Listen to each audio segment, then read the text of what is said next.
They say we clown around too much, but what do you expect from America's corniest podcast, The Pod People? I'm a friend of Friendo, Matisse Van Rossum. I'm Ben Sheets, and I'm just shucking and jiving. Oh no, I don't know if you're supposed to do that. Anyway, it's just the original boys again this week. Cleveland's not joining us, but that's okay. It's another low stakes episode. We went back to the movies and we saw Clown in a Cornfield, the new slasher movie directed by Eli Craig of Tucker and Dale versus Evil fame, and based on the first book in the Clown in a Cornfield series by Adam Cesare. You said you've read these books, right? Like, I've read the first two. okay. And I only really did two of them because I bought them as a bundle, and I didn't really like. Okay, so they're YA books, and I did not know that before I bought them. It was one of those things where I had seen for like a year or two, people talking about like, oh, Clown in a Cornfield, it's this cool new hip like sort of slasher horror series or whatever. So like I finally checked them out, and it wasn't until I bought them that I'm like, wait a second, this is YA shit. Slashers for children. Slashers for teenage. Yeah, I mean, like YA is as young adults, it's not quite kids books. Because I will say, like, the books are pretty violent. The movies are rated. It's definitely, a splatter film for sure. And I don't think that is like out of character for the books either. But as YA, they have a certain type of I don't know, sort of straightforward prose with kind of heavy-handed themes and subject matter, very on the nose, and kind of geared towards the interests and anxieties of like younger people, teenagers, for what they are. I don't think they're bad. And I think in terms of YA literature, there is certainly much worse out there than these. But it's all just a sort of long rambling way of saying that I'm not really the target audience for these books. So I thought they were fine. I don't plan on continuing the series. I read these a couple of years ago at this point. And, I think that to sort of segue into the movie, I think what I could say off the bat is that it's a pretty great adaptation. I think it does a good job of distilling the themes of the book. It is pretty much one-to-one faithful in terms of the events. I think that it's well cast in terms of the characters, and sort of capturing all, what I got from reading the book. That being said, again, I didn't really love the book, so I also didn't really love the movie. But I think if you're just like from an adaptation sort of standpoint, it's pretty good. That's interesting to hear. I found this movie a little bland. And I'm sure we'll get into the details on that a bit further. But like I think the core ideas of like intergenerational conflict and like the value of tradition versus moving forward and finding something new is a good theme to mine from. I turned to you after the movie and I half jokingly said, I can't believe they made Sinners for corn-fed Midwestern white boys.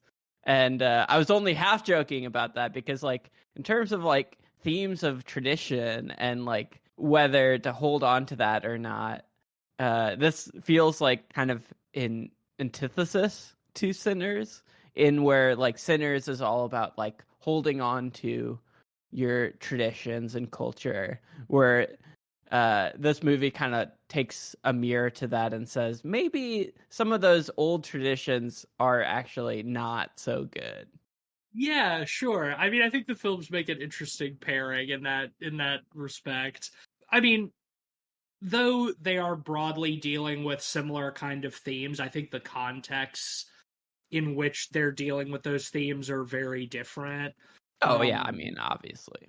yeah, well, that's one of the reasons why I didn't really love the books either is I think it's hard to do like really pointed contemporary commentary well sometimes without feeling, on the nose. And I think particularly in the modern era of we'll say the post Trump America, um, which has been almost 10 years at this point, as hard as that is to believe. I think that a lot of these kinds of like socio-political commentaries can feel kind of toothless because they all just sort of feel like, raging against the same kind of frustrations without actually like offering a prescription for something better. And I don't think that this movie does it terribly, but I don't know. I also think that like generational conflict stories are something that have been a part of pretty much the entirety of film history. Just depends on which generations we're talking about. So I don't know. I just don't have a whole lot of interest in what this movie is trying to say, I don't think. Yeah, well, I mean, like, I think that's one of the interesting things about Tucker and Dale versus Evil, one of Eli Craig's earlier movies, is the idea of Tucker and Dale is very straightforward and kind of obvious, right? It's about, not letting your prejudices on, certain kinds of people blur your judgment of Hmm. situations, right? Like the whole idea is like these college teens go to the backwoods and get freaked out by Tucker and Dale, who they see as like evil, redneck hillbillies when really like they're just normal guys trying to Yeah. have an okay time. Yeah. Affable loser types. Yeah. I think the difference between that and this is Tucker and Dale is much more clever about it, Hmm. right? Like it takes that very simple premise and turns it on its head by throwing a bunch of dramatic irony your way. And I feel like this movie has glimpses of, moments of trying to do that, but it doesn't go far enough with it. I think this movie could have been like 2 or 3 times more clever. Yeah, and I think that a lot of that is sort of a symptom of the source material being YA. Yeah. Like when you're writing for a younger audience, I feel like most YA authors tend to sort of paint with a broader brush, and they're the commentary or the themes and stuff are maybe not as nuanced because they want it to be you know obvious for younger readers. And I think that is sort of generally my problem with just the delivery of the message of this movie and the book too, because it's like it's overall like it's saying things that I broadly agree with. I just think that I just kind of wish it was being said in a more interesting way, in a more clever way, like you're saying. Because I think also like it's obviously a movie and again a book that's pulling from sort of a well-established genre and utilizing a lot of like tropes to sort of deliver its message. But I think that the problem is that the message isn't particularly original in and of itself, and it's using a medium that isn't particularly original either. So it all just feels at the end of the day kind of like what are we trying to do here? Like what are we trying to say? How are we trying to like express these ideas in like a new interesting way? And I think the answer is not really. You end up with just like a, you know, watchable but kind of bland slasher movie. Yeah. And I going out of the theater, we talked about this a little bit in that like at the core of the movie, right? It's this conflict between these Zoomer kids and these Gen X boomer parents, essentially. And one of the cornerstones of the Zoomer kids is they make horror movies on their dang cell phones. Yeah. And I think there's a deep irony there because like they don't paint the kids in any way that makes them distinct to Zoomers, right? Like kids have made, short little movies since like the 70s or Right. earlier, really, like with like home video cameras and Super 8 and whatnot. Like this is not something unique to Zoomers. I think they could have pushed the irony of that a little bit further. I like even digging up like a dad's old home video or something and kind of showing that like it's the same struggle throughout time. Yeah.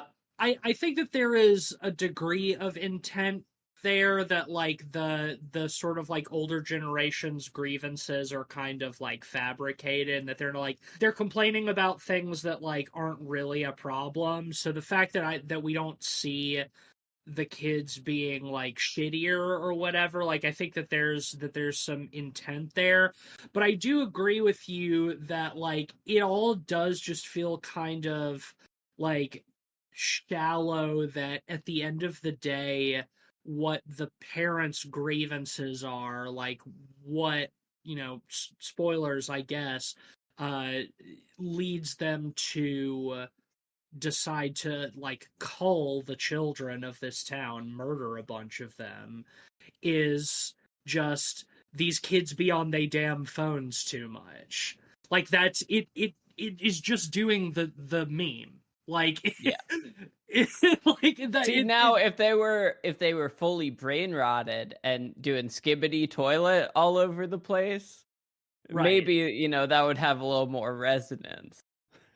Sure. And I think the problem is that the reason they won't do that kind of thing is because they want us to like we're supposed to be sympathetic towards the kids, right? Like they're Yeah. they're the good guys. Like we are supposed to see them. Like it is kind of like a running joke throughout the movie that like all of this terrible shit is happening to the kids and they'll be like, oh, the sheriff has it out to get us, or oh, the like convenience store owner has it out to get us, and like the other adults are like oh really, like your teacher has it out for you, or the sheriff has it out for you. It's like they're not taken seriously, where in this case like it is true, but like otherwise like they don't do anything wrong because we're supposed to Yeah. like them. They're supposed to be our protagonists. Um, the plot of the movie basically, because we haven't really touched on that, is this a teenage girl, Quinn, and her father move from the city, move from Philadelphia to this little rinky-dink town, Kettle Springs, in the middle of nowhere, Missouri, because her dad takes on the job of like the town doctor. Their family is recovering from tragedy as the mother died of an overdose the previous year. And the dad, who is an ER doctor, just couldn't sort of take it all anymore. So he, moved the family out to the country. And of course, the daughter is pissed about this because she's taken away from all of her friends, blah, blah, blah. It's, we've seen it and heard it all before. But the town is this sort of like declining, depressed Midwestern town that used to be prosperous because there was a big corn syrup factory, and they made like all the corn syrup for like they're like the biggest supplier in the United States. But over the years, the business has kind of shriveled, dried up, and recently the factory burned down. So sort of classic dying middle American town. And the kids are, they're brain rotted Zoomers who be on their damn phone too much, and the adults are all these sort of like small town conservative like values types who just long for the good old days of the prosperity of the town, blah blah blah, so on and so forth. And somebody dressed up like a clown is going around killing people. That's basically the crux of the film.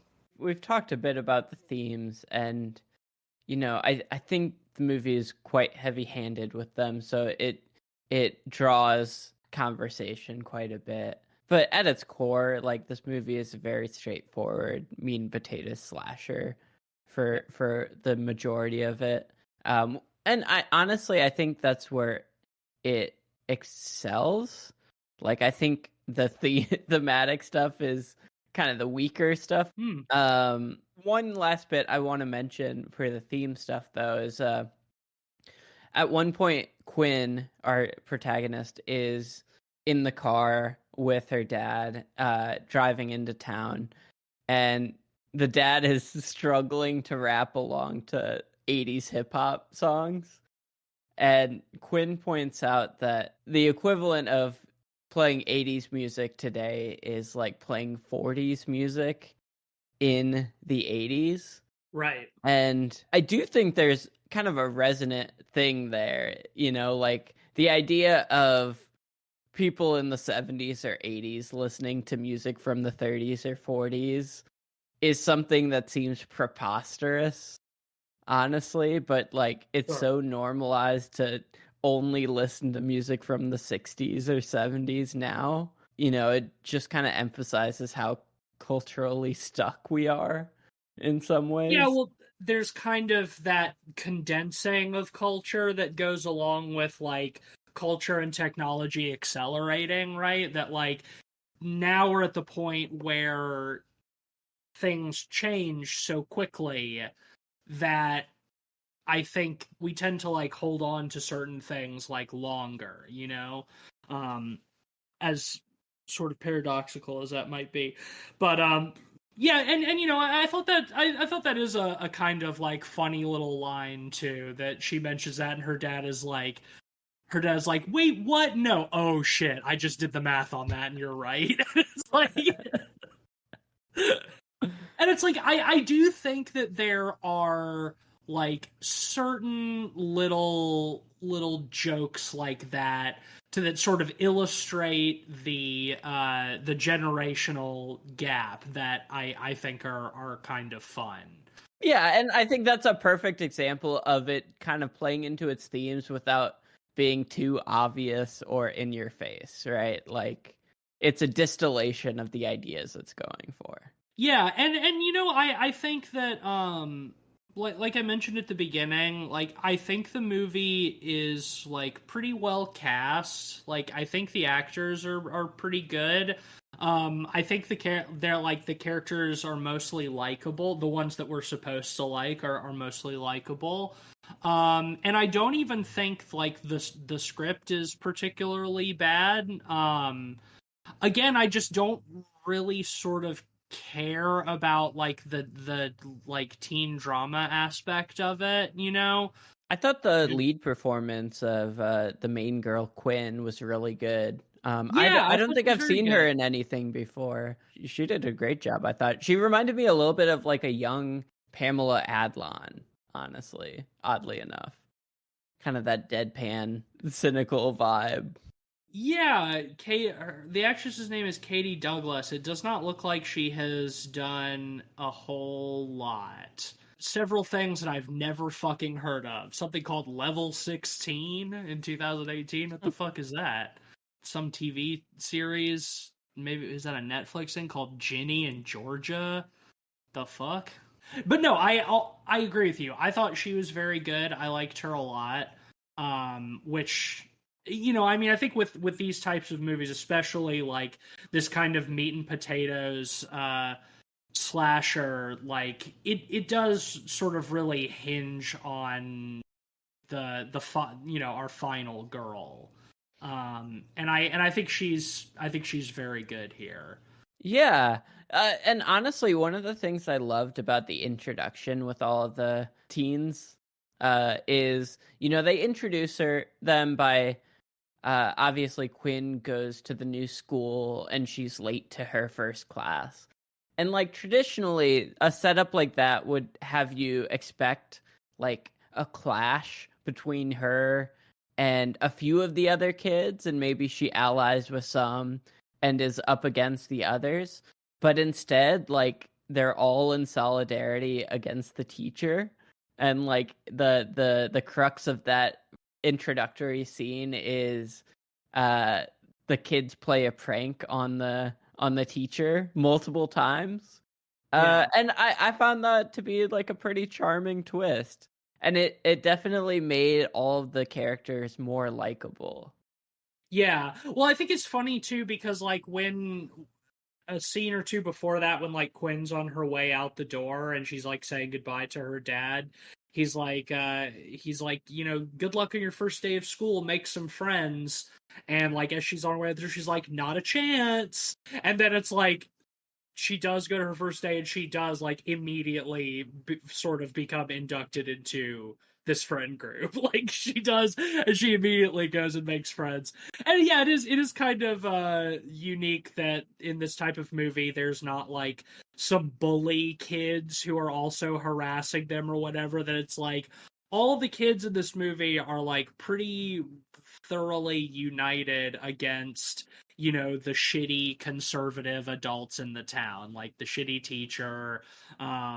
Yeah, he gives them all detention because Quinn is late, and then because they play the prank on him.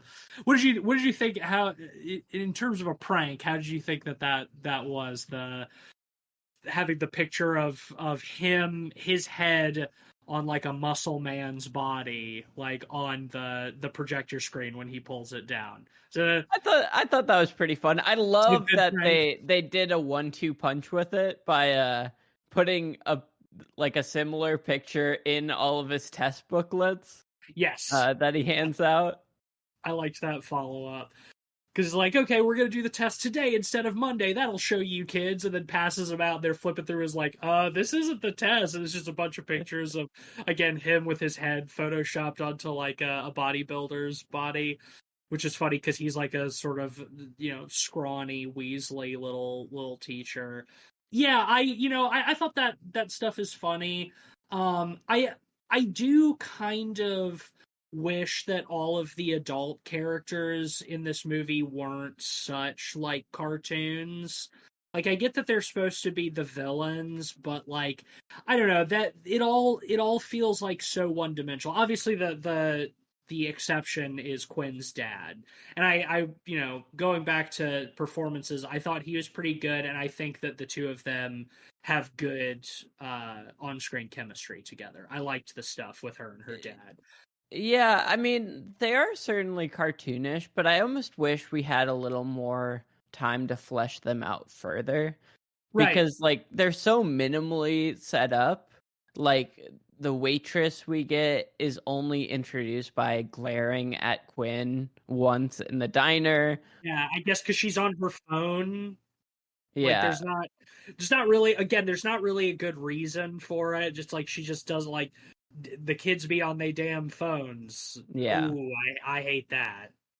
Yeah, or like the convenience store owner who gets caught up in kind of a scheme that the kids do to steal some booze, which Like that. you know they do pay for, which I thought was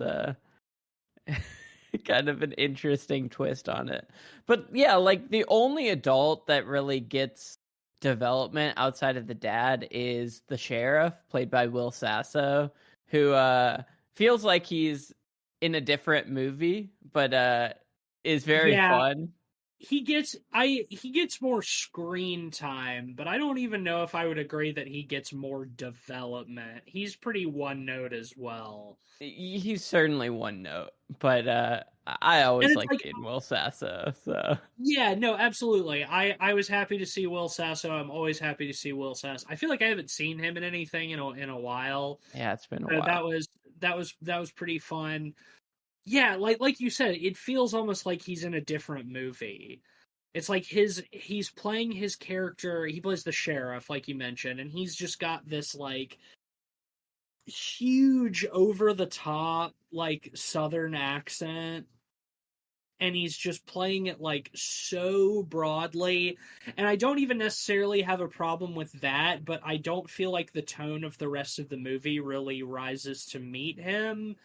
And that's not necessarily his fault, but I do think it's sort of like an issue with the direction, that like if the movie is not going to be as big as he's playing it, then you should pull him back a little bit. I think the Yeah. same is true of Kevin Durand, who plays Cole's father, who's sort of like the I think one of the other characters calls him like the local oligarch, Yeah. because their family originally opened the corn syrup He factory. kind of has They Preacher founded the Man town. vibes to him. Yeah, it's like, and he's doing like almost a foghorn leghorn kind of deal. It's like you think Will Sasso is like is playing it big, and like Kevin Durand is basically doing like he's basically like Colonel Sanders, um, which again in a movie that was maybe a little bit zanier, I think that could be funny. In this movie, I found it kind of off-putting, to be honest with you, especially in his like big villains monologue at the end. I don't think that I guess that's technically a spoiler too, but I don't think anybody who's paying attention would be really surprised by that fact. Um but yeah, when he does his whole like hillbilly Joker thing at the end, like that did not work for me. I thought it was like goofy in like a bad way. Yeah. Well, I think it stands out all the more again because like the other characters aren't given much time. And I think that's a core problem with like the structure of this film, because like there's a point later in the movie, spoiler alert, where it's revealed that there's not one friendo, there's not two friendos, but there's several friendos. Bunch of And them. yeah, and it's all these different adults from the town. And when that they're revealed as who they are, it's like we don't have connections with these characters. Right. They are very minor characters in the story, and like not even that memorable, because like the memorable parts of their scenes were the main teenagers. Right. Yeah, where the interactions with the kids. Yeah, it's this weird kind of thing where I don't think that it's even really an effective reveal, because like as soon as you know that there are like multiple friendos, it's like, okay, you know what's going on here. Like, you know that like it's the adults of the town, it's the shitty conservative adults that we've seen throughout the movie banding together to kill the kids for being on their damn phones too much.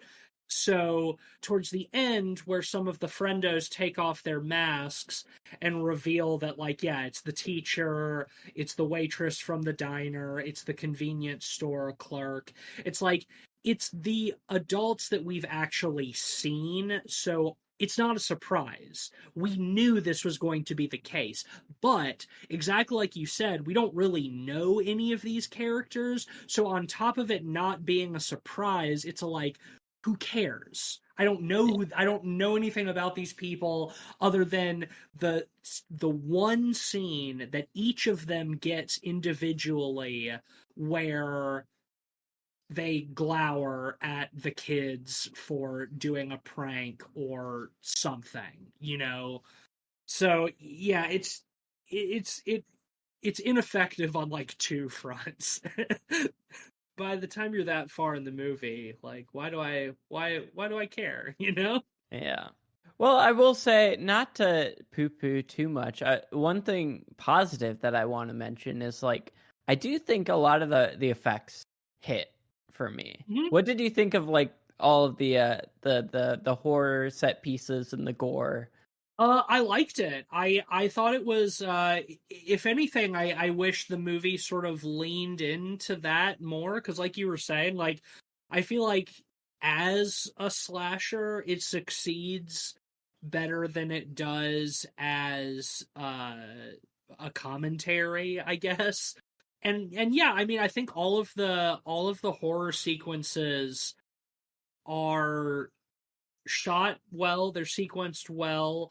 Um, some of them are quite creative. Um, and they don't shy away from lots of blood. And a couple of them are like outright funny too. Yeah. Well, Um, I think that's where it shines the most is when, we get that Eli Craig signature sense of humor. Like Tucker and Dale is very humorous. We didn't mention it before, but between that and this, he did a movie for Netflix called Little Evil, with Adam Scott. It's like an Omen riff, but that movie is yeah, also a horror comedy. So like I think comedy is like one of Eli Craig's core strengths, and like it really plays well when that comes out. Like I think of the scene where the severed head flies out from the cornfield. The teens are so skeptical of it being real. They're like, "Oh, they did a whole latex cast of his head." plaster cast of, yeah, Yeah. of the girl who's holding it. It's like her boyfriend's head.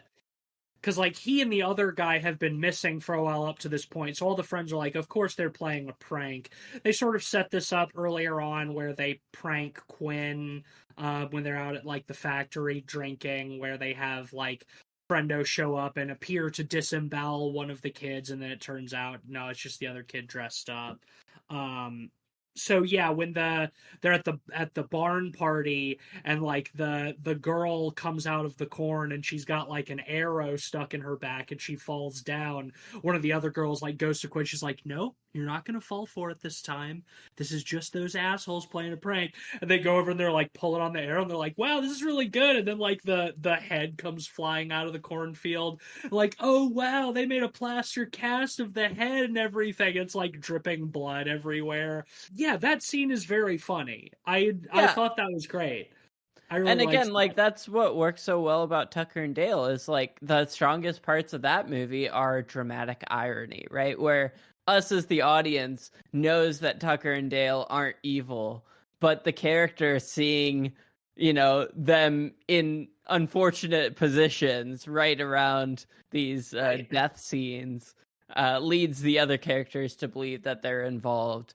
And like that's exactly what they're doing here. Like it's Right. pure dramatic irony, and I wish there was more of that. Again, like it's almost straightforward to a fault for a lot of the movie. Right. But when it does get clever with it, it does hit for me. Yeah, no. I totally agree, because I mean those are the things where it feels like it's breaking the mold a little bit, and Yeah. it's doing its own thing, because like like as we've touched on already, there's just not a whole lot of originality here. The setting is not original. It's like all of the most famous slashers in like American history are centered in and around the Midwest, right? Like Halloween, Friday the 13th, Nightmare on Elm Street. Like these are all Midwest movies. So like the idea of like a killer out in the corn is something we've seen a million times. Oh, and the killer is dressed like a clown. That's something we've seen a million and one times. So it's like I think that's a big problem with it for me. I think all of the kills are really fun and the effects are good and all of these sequences are good, but there's just something about it's like I don't care about a killer clown. I'm just like so uninterested in that. If you're not going to do any, if you're not going to put a fresh spin on it, and this is a very minor gripe, but something that annoyed me a little bit, just from like a filmmaking perspective, is they do this kind of repeated gag where like somebody will get killed and then as Frendo walks away, his shoes make the squeaky clown noises. But it's like prior to that, like they move completely silently, enough to like sneak up behind people and whatever. But Yeah. then just like as for like a little comedic punchline, it's like now the shoes squeak. Again, it's like it's a really minor thing, but they did that like 3 or 4 times, and I was just kind of like, ugh, all right, we get it. It's very strange in this movie how they selectively decide to give Frendo personality. I know, like, it's an inherent challenge, right? When you have a bunch of people by the end being Frendo, that, like, Frendo becomes less individual.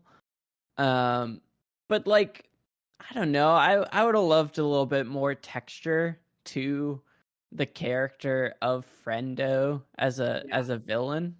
And like I see them trying to do that with those sounds, but again, it's so selective and like they really don't kind of push personality otherwise that Right. it kind of feels out of place. Yeah, it does. And it's like, a number of times they'll have like a friendo kill somebody and then do like a real over the top like clown laugh. And it's like knowing that these are just like the shitty Gen X and boomers from town, like it all the clown laugh almost feels like out of place, I guess. I don't know. It's just there are all of these little inconsistencies that just don't quite click for me here.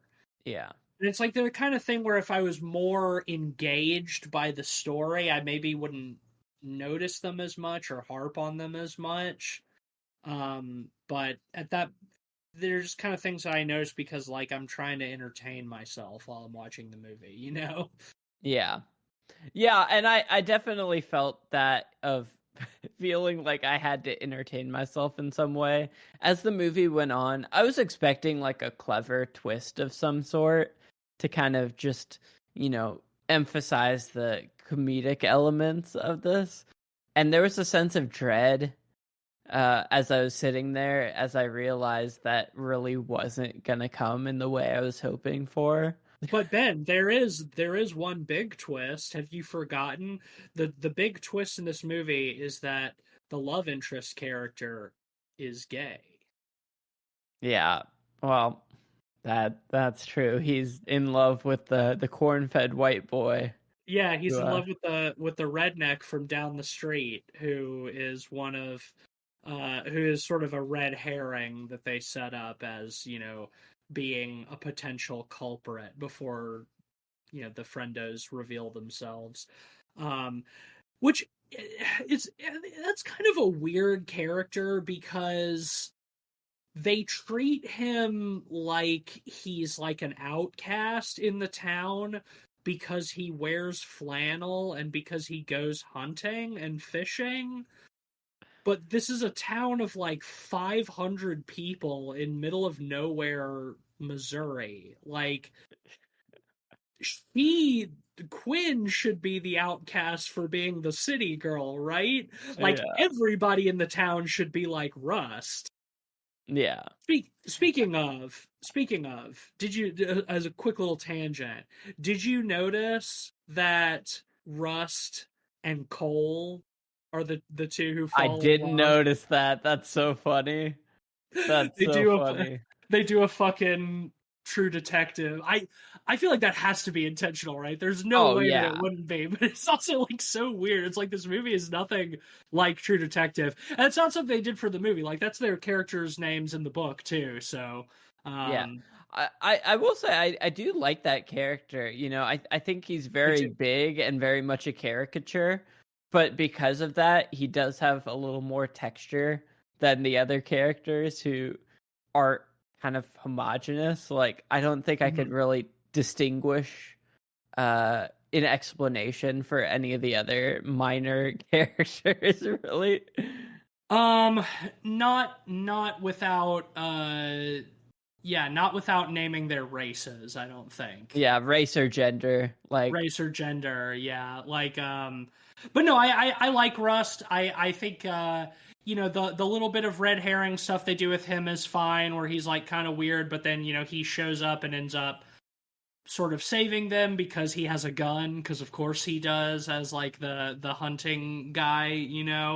um so I like how they kind of add him into the mix, sort of. Yeah, I like that bit of characterization of him always having a shotgun in his trunk locked away. Yeah. I remember in high school, there was a kid that got in trouble for having a shotgun in his trunk, but it wasn't like out of malicious intent. It was just because he was a He's just fucking one of those. redneck. Yeah, Yeah. he's just one of those guys. Yeah, I'm sure like a huge percentage of the guys at my high school had guns in their cars. Like nobody's policing that sort of thing. Yeah, no, I thought the Rust thing was fun, and I will say another thing that I thought was kind of funny was like the reveal that like he and Cole have a thing where he sort of like comes in to save them, and there's been a whole thing where like Quinn is trying to get with Cole, but he sort of keeps like pushing her away, and then one of the other girls, like, he does that to everybody, like no girl is good enough for Mr. Perfect Cole or whatever. And they've sort of like mentioned offhandedly that like he and Rust used to be friends when they were younger, like they used to go hunting together and stuff. And then like they're hiding in the shed from all the friendos, and like Rust busts in with his shotgun, and like they have this moment where Russ is like, I don't give a damn about anybody else, I care about you. And it like cuts to all of the other friends looking at the two of them. They're just like, oh. Yeah, that was very good. I thought that was a kind of funny moment where all of the friends realize, like, oh, that's why he doesn't want to bang any of these girls. It's because he's gay. I'm trying to think of any other points I have for this movie. This might be a short one. Do you have anything else? Another scene that I thought, or a little sequence that I thought was very funny, that probably got the biggest laughs out of me, other than the part where they're tossing the dude's head around, is when they go to the house that's sort of like through the cornfield to try to find the phone. And there's the one person dressed up as Friendo who's like basically playing dead, and he like pops up and attacks them, and he stabs like the blonde girl with the pitchfork and like lifts her up to the ceiling, and the pitchfork stabs into the ceiling lamp, so she's being electrocuted on the pitchfork up on the ceiling. That was very funny. And then when Quinn comes up and like hits the clown or something, and he like falls off, and she like the girl is like lying on the ground with like the pitchfork in her stomach, and she's like, oh, I can't look at it, is it bad? And Quinn's like, she's like, oh girl, it's so bad. it's so bad. I really loved that. I love how it's really pulled out of her and used to kill the friendo too, and like the friendo and the girl have a moment where they're both like, I hate you, Quinn. Yeah, and they die simultaneously. Yeah, no, I thought that was very funny. Yeah, well, I guess the only other thing that I want to touch on, because it is, I did think it was pretty fucking weird and annoying, is the bit where they end up at the factory at the end, and it's revealed that like the head of the whole scheme is Cole's dad, is Kevin Durand, but instead of having a friendo mask like the rest of the clowns, he's like painted his face like the Joker. Like the Joker. And he does this like super long monologue about how like their generation is a bad crop, and every now and then when there's a bad crop you have to do a culling. But like, again, he doesn't have any like real justifications for why the like younger generation is bad, other than they like to play pranks for YouTube videos. I mean, I think the implicit thing there was twofold. I think first off, it's explained that like his daughter was with the Right. son, and the daughter jumped off a cliff to cliff dive into some water and missed the water, and he And blames yeah, the she death hit on a the rocket to son. drown, yeah. Yeah, and also because the son is gay, right? Like, Yeah, and because the son doesn't want to classically doesn't want to follow in his dad's footsteps, like he wants to, look towards the future of the town instead of being caught in traditions, blah blah blah blah blah, all of this stuff. And then, like Cole gets his chance to sort of respond to this and be like, no, you think our generation's fucked up? It's your generation that's fucked up. You don't give a damn about the earth or leaving a good world for us, and blah blah blah blah, all of this shit that again, like, I agree with in principle, but it's all just like so on the nose that yeah, that I just like it just kind of like made me roll my eyes. It's like yeah, man, like it just feels like one of those things like you shouldn't have to say it, you know? yeah, yeah. We get the idea, right? Again, You don't have to spell it out for us. and you know what? Again, like maybe for like younger audiences, especially in the world we live in now, that like maybe for them it is validating to go to a movie and hear things like that said so plainly, so loudly. Maybe for those people it does sort of have like an affirming or inspiring sort of effect. It's nothing that I haven't heard a bajillion times in my adult life, and again, stuff that I agree with. So it's just it didn't really do anything for me. Yeah. I feel the same way. Like, I get it, but I think you can do it more cleverly. Like, I have no Yeah. problem with these themes. Like you said, I agree with them, but like, do it in a way that feels original or, clever or fun with it. This just feels like I've seen it before. Yeah, and like something else I've been thinking about too is I feel like for us as the viewers, like us specifically, we're sort of like sandwiched between the generations that are fighting here, basically. Yeah. Like it's basically like it's not even like boomers, it's like Gen X against like Zoomers. And as millennials, we're sort of like sandwiched in between. And not to say that we don't have plenty of our own generational angst against our parents' generation, against boomers and stuff like that, and that they feel the same. It's again, this kind of shit is ever present. But yeah, I don't know. It's just kind of like it was just kind of a weird place to be, where it's like obviously I'm on the side of the kids here, but like I can't I can't relate with the adult characters even a little bit.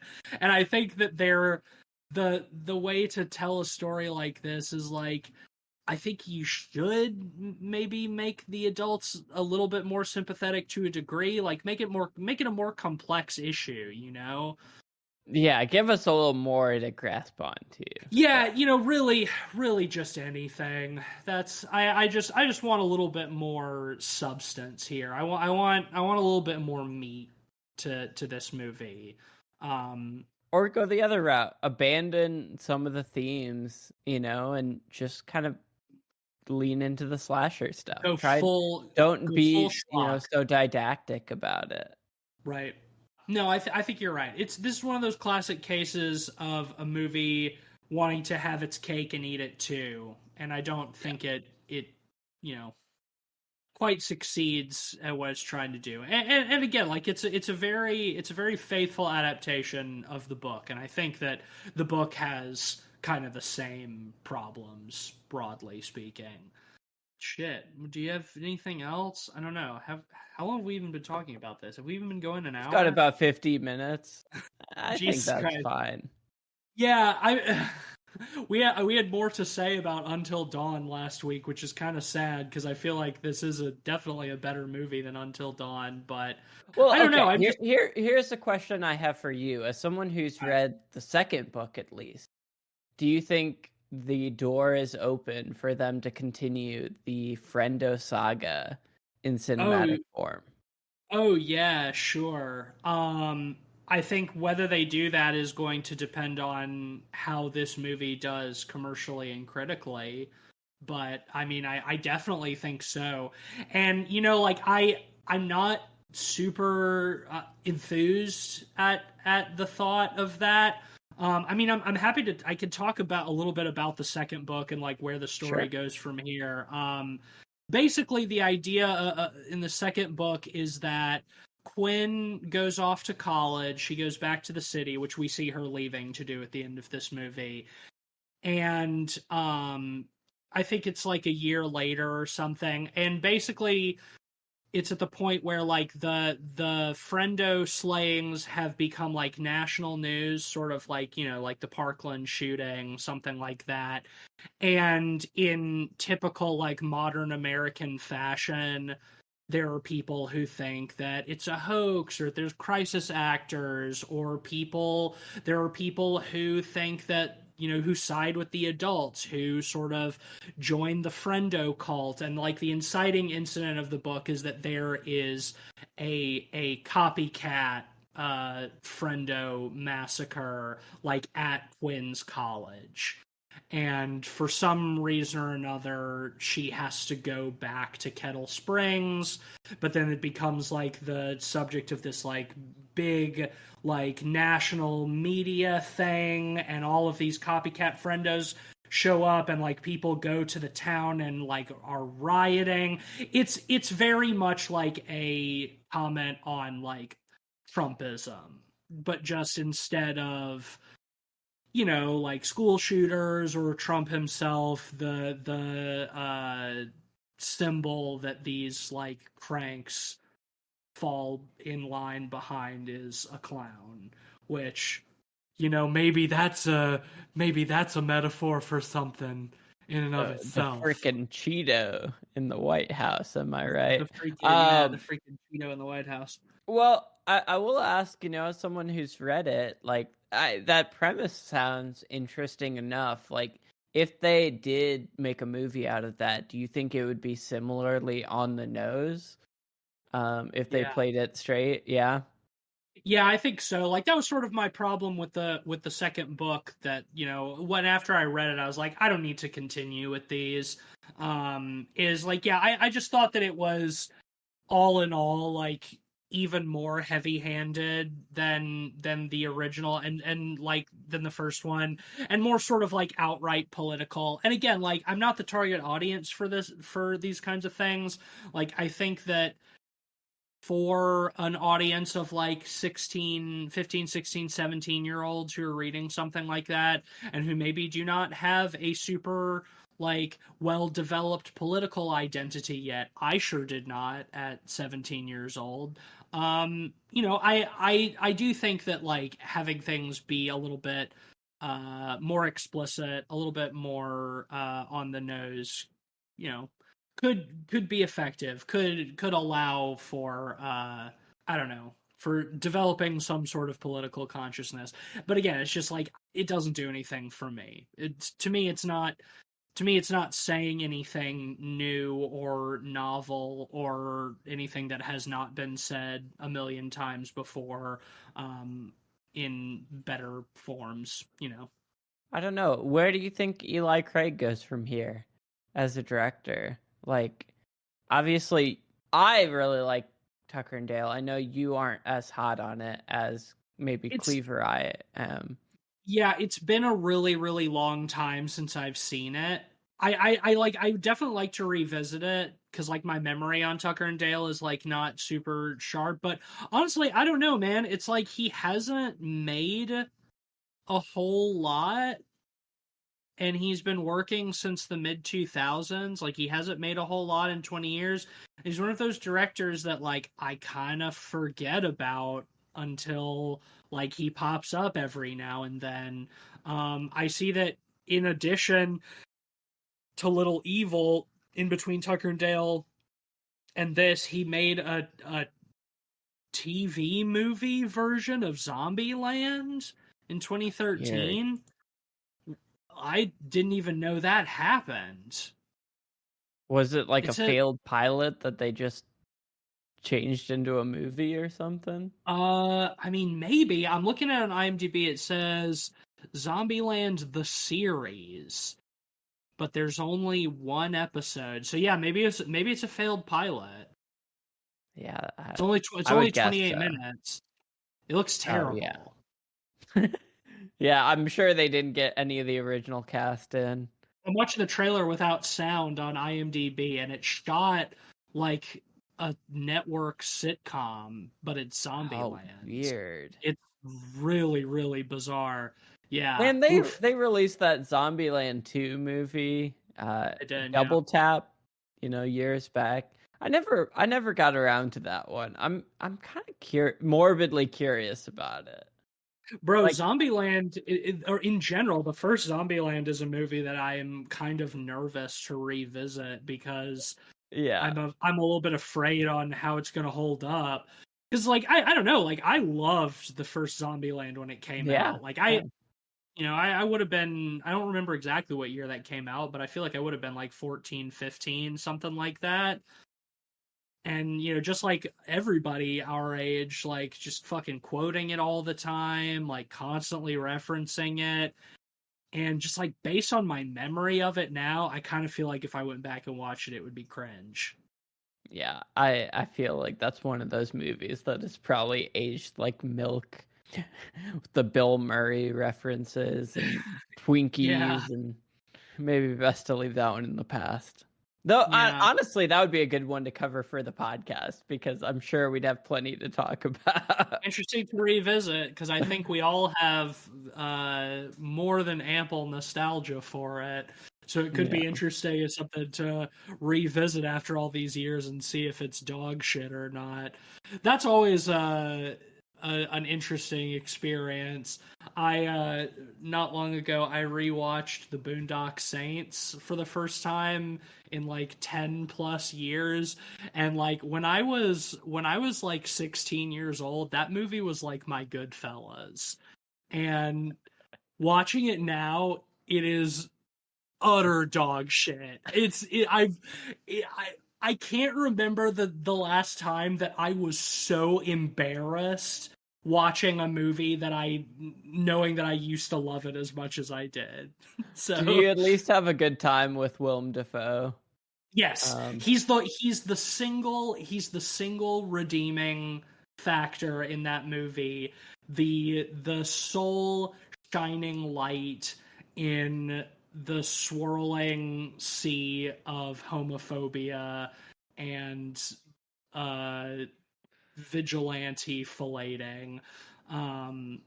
Yeah, Willem Dafoe is great. He's having a great time. And I think his performance in that movie is still genuinely great. The movie sucks, but he is great in it.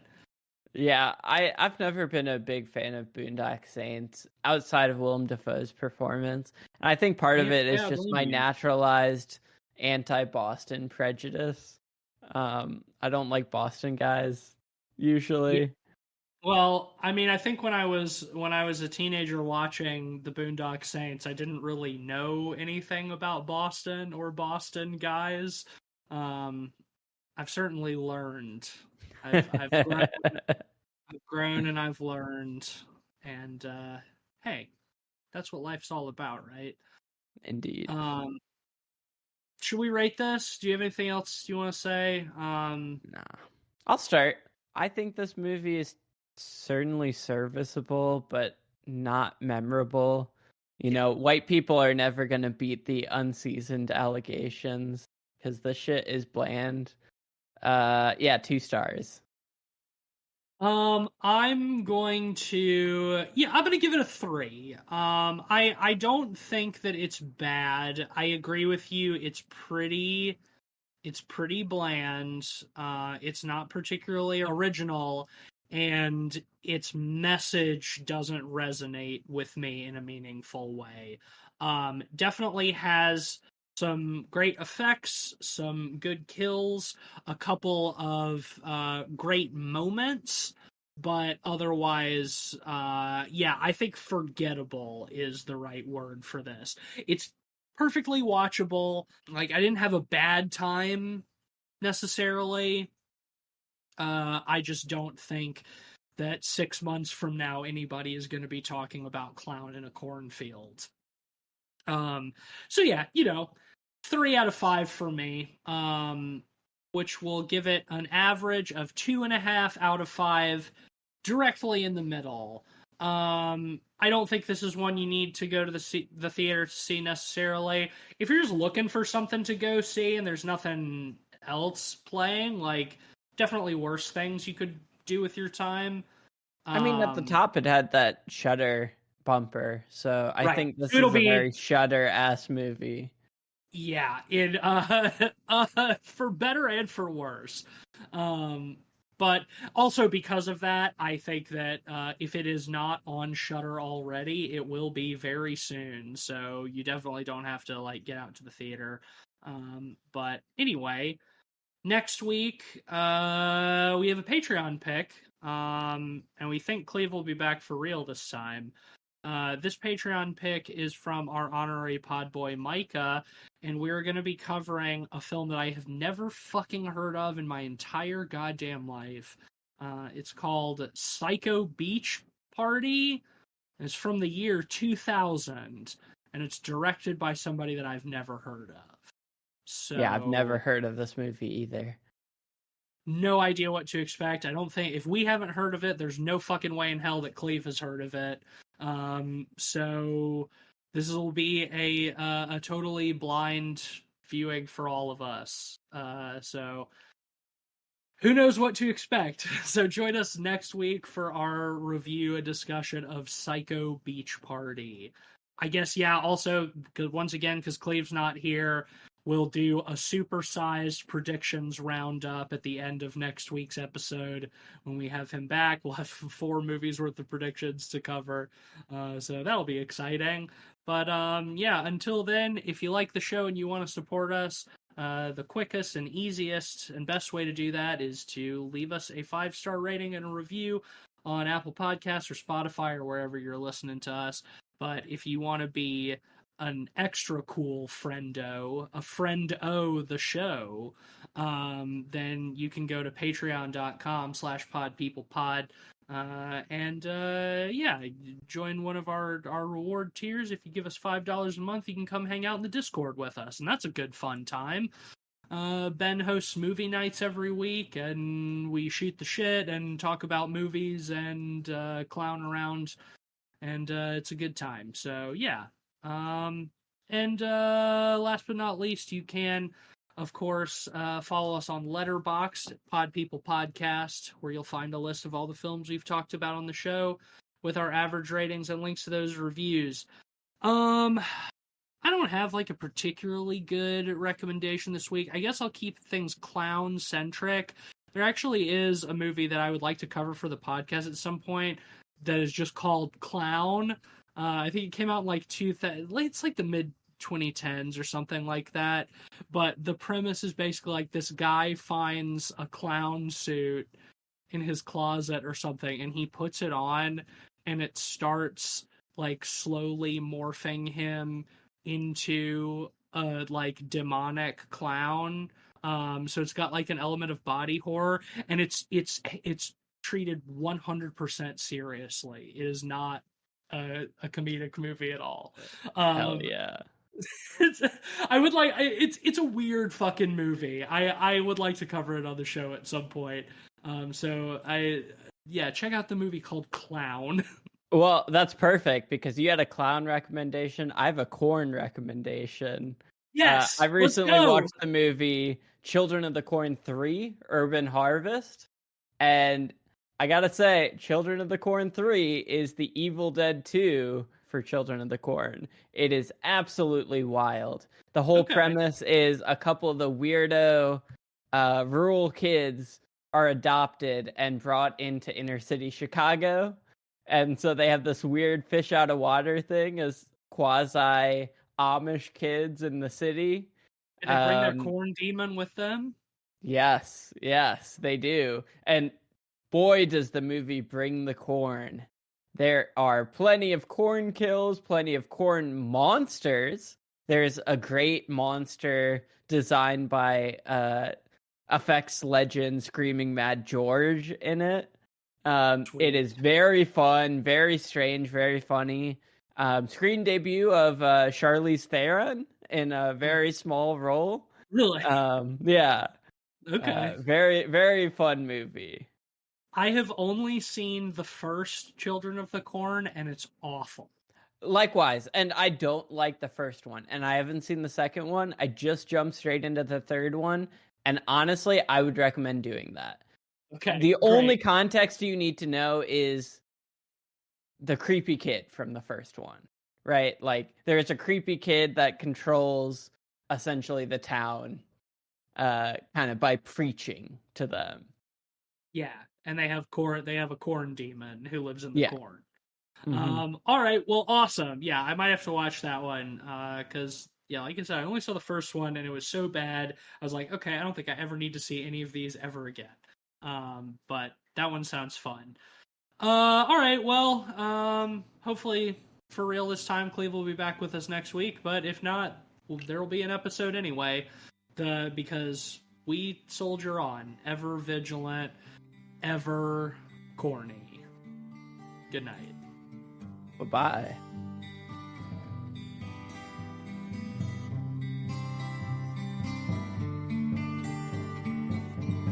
When serpents come, they cover the Christ thorn, 2 heads and cockheads. Serpents' feet are the motion, lidded eyes and smudged reality. Everything has 2 faces. One is earthly, without true form, the other blackened and blackening. Mother is in the fields, father's in the fields.